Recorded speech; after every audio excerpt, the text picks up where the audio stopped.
Sarr, Rokhaya Diouf, la suivante.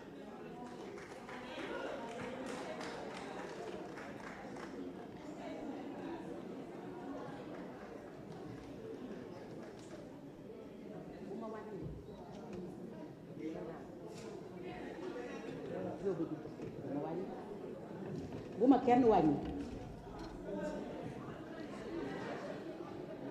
ngeen ne ma wax lu ma neex kon ma tiitaru.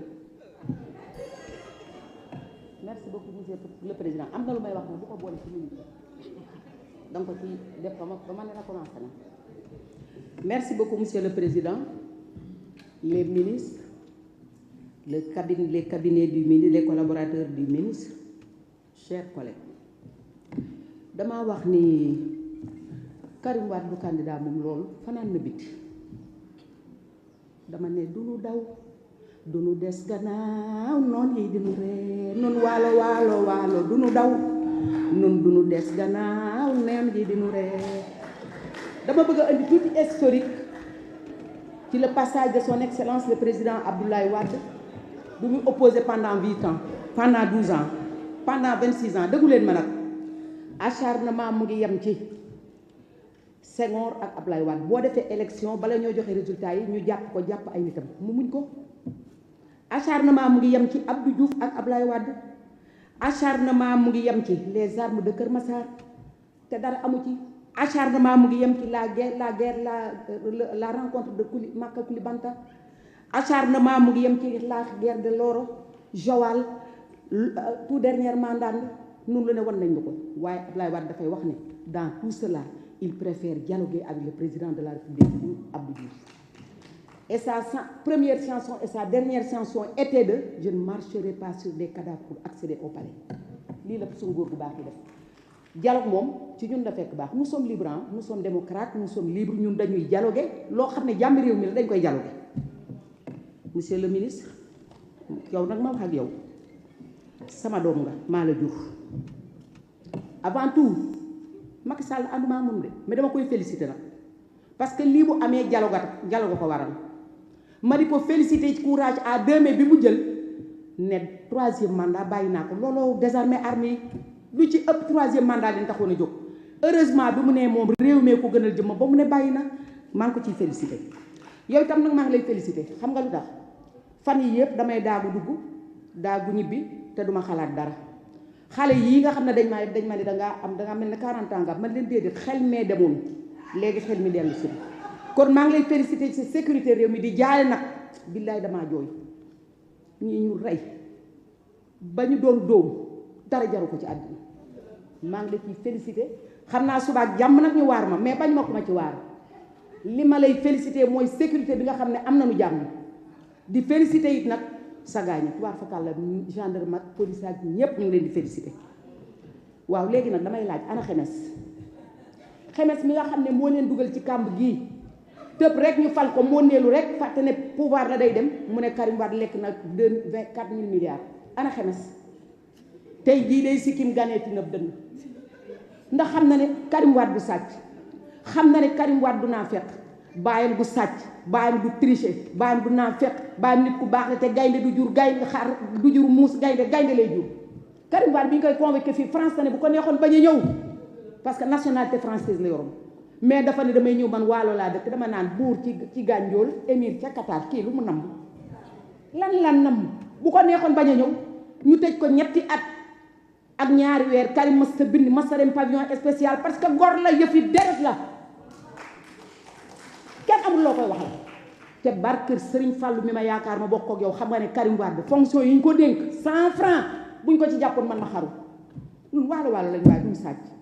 ana xemes tey ana CREI est englouti par les eaux de la vérité d'aujourd'hui tôt ou tard la vérité finira par triompher.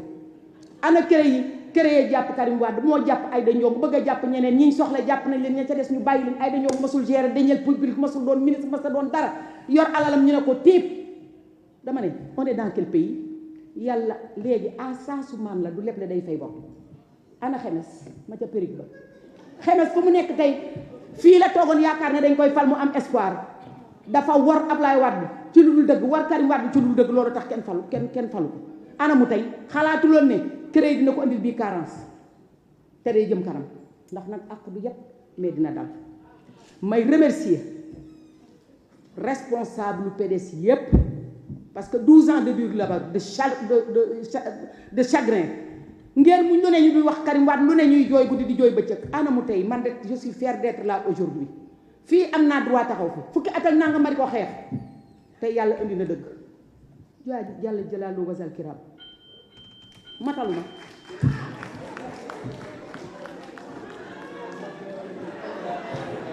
waaw yow li nga bëgg a nekk ak moom merci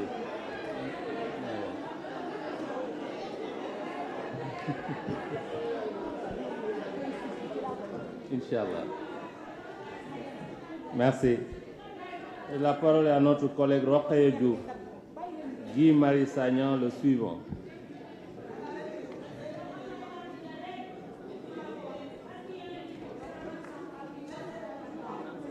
La parole est à notre collègue Guy Marius Sagna.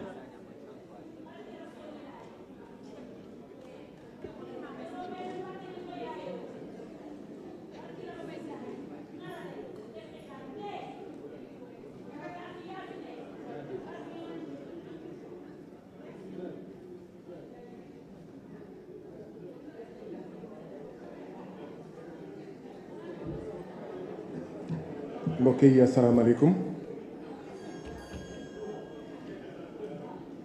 Nous sommes heureux de constater que le président Macky Sall a photocopié le programme de la coalition Yewwi Askan Wi, parce que lors des dernières élections législatives, la seule coalition qui avait écrit sur son programme et ses engagements qu'il allait voter si le peuple lui confiait la majorité, qu'il allait voter une loi pour une participation inclusive aux élections de tout le monde. Cette seule coalition-là, c'était l'intercoalition Yewwi Askan Wi Wallu. La coalition Benno Bokk Yakaar ne s'était jamais engagée auprès du peuple sénégalais à réhabiliter les présidents Karim Meïssa Wade et le président Khalifa Ababacar Sall. C'est d'autant plus vrai que le 7 mars 2023, j'ai moi-même, conformément à l'engagement de Yewwi Askan Wi, déposé une proposition de loi sur la table du président de l'Assemblée nationale tendant à modifier les articles L29, L30 et L57 du Code électoral. Ça, ce sont les faits. Ça, ce sont les faits. C'est pourquoi le président Macky Sall ne sera jamais rien d'autre qu'un bourreau. Le bourreau du président Karim Meïssa Wade et le bourreau du président Khalifa Ababacar Sall. Et c'est ça la vérité. Jamais et aucun acte tendant à piller le programme du groupe Yewwi Askan Wi, aucun acte ne saura transformer le président Macky Sall en autre chose qu'un bourreau. Oui, il faut être contre le terrorisme, mais le premier terroriste dans ce pays-là, c'est Macky Sall. Oui, il faut être contre la violence, mais le premier violent dans ce pays-là s'appelle Macky Sall. Oui, il faut être contre la rébellion. Le premier rebelle dans ce pays s'appelle Macky Sall.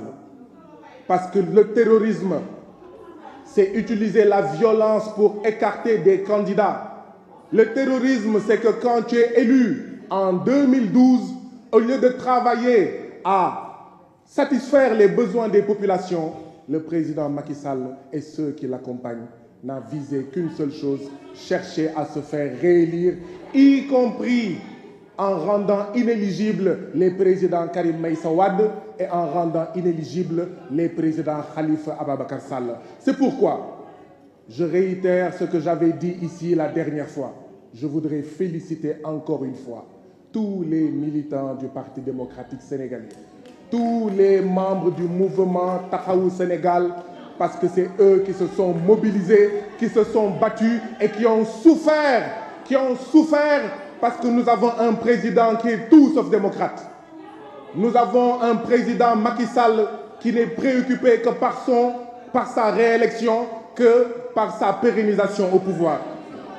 Si nous avions discuté en mars 2023, quand nous avions déposé cela, si nous en avions discuté ici à l'Assemblée nationale, au lieu de fermer cette Assemblée nationale pendant 3 mois, 4 mois, ce qui montre que nous avons une majorité Benno Bokk Yakaar croupion, si nous en avions discuté au mois de mars, aujourd'hui, on parlerait plutôt de la situation de nos jeunes qui meurent dans l'océan Atlantique, dans le désert du Sahara ou dans la mer Méditerranée. On parlerait de la situation des étudiants de l'université Assane Seck de Ziguinchor qui attendent depuis 2016 leur amphithéâtre et 1000 lits.